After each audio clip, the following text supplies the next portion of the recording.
I worked with Nina since I was at the National Center before Nina joined. And like all y'all, I'll be sad to see her go. If you've been paying attention to the way Nina communicates, I think you'll see that Nina often communicates around three things, three ideas. If you don't believe me, pull up just about any conference speech, pull up Nina's old U.S. News World Report series, and you'll see three things. So I figured I'd focus on three things that I admire about Nina. And some of them are similar to what other people say. The first thing is that Nina every day is urgent on behalf of everything we do, on behalf of everybody in the movement. And just to sort of put a point on it, when Nina came, the charter school program, which is something that we spent so much time working on, was funded at, I think it was $230 million. 250? 250. $254 million. Nina will check my math as we go.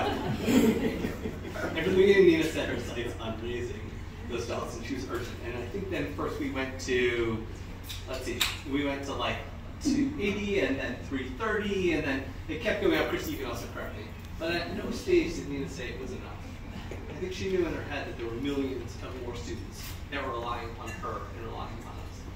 And she never stopped. She was urgent every day to get to the point that there were 400 and then 440, and now on the cusp of potentially 450.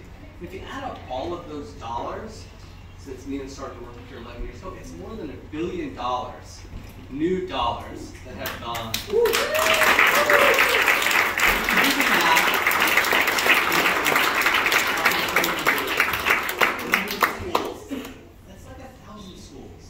And if you do the math, and if you look at the average number of students in charter schools, somewhere in the 400 range, that's 400,000 students in this country, at a minimum, that now have an opportunity to go to school that they otherwise never would have in the past. And it's because every day Nina has been urgent on behalf of these millions of families that she has never met and will never meet.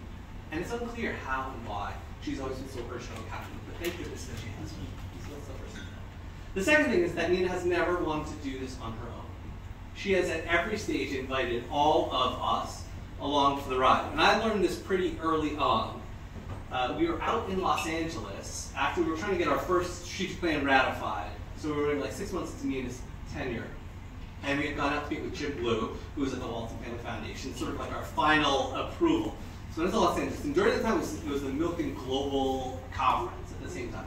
And so Nina had also got herself invited to that. But she pulled me to Los Angeles to go to these meetings. And I couldn't go to the global conference because why the hell would Eric go to the Milken Global Conference? Of course, Nina would be there. But in any case, but she's like, well, come, I got you invited to this dinner.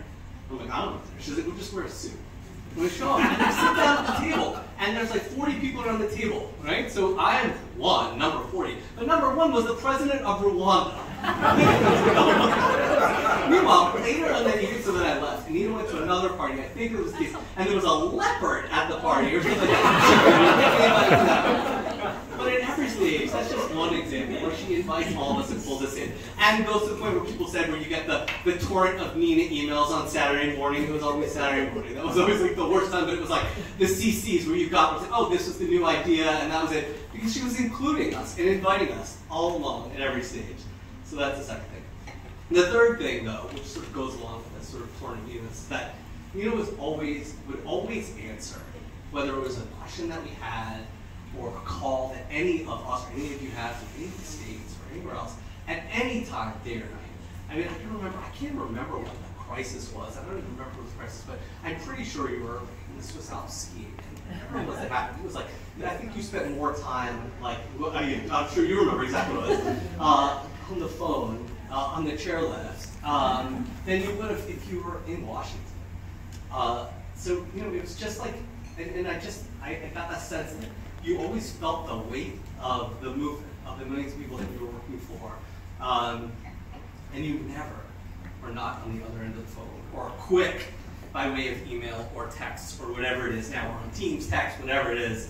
You just always answered, and I've always admired that.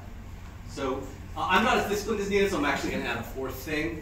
Three is hard. The fourth thing is that somehow in all of this you brought light to the job and humor, and you know, after sometimes we'd have a staff meeting, Nina would send like a random a direct Instagram to me saying like, you know, the anatomy of a meeting. We come out and we're like, well, what happened that meeting? I don't know, but we had some joke, you know. Like, that was exactly it. I don't know what happened, but in any case, that you found the light, and I don't, again, I don't know where it came from, but you did, and you brought all of it. You brought it to us and brought us along.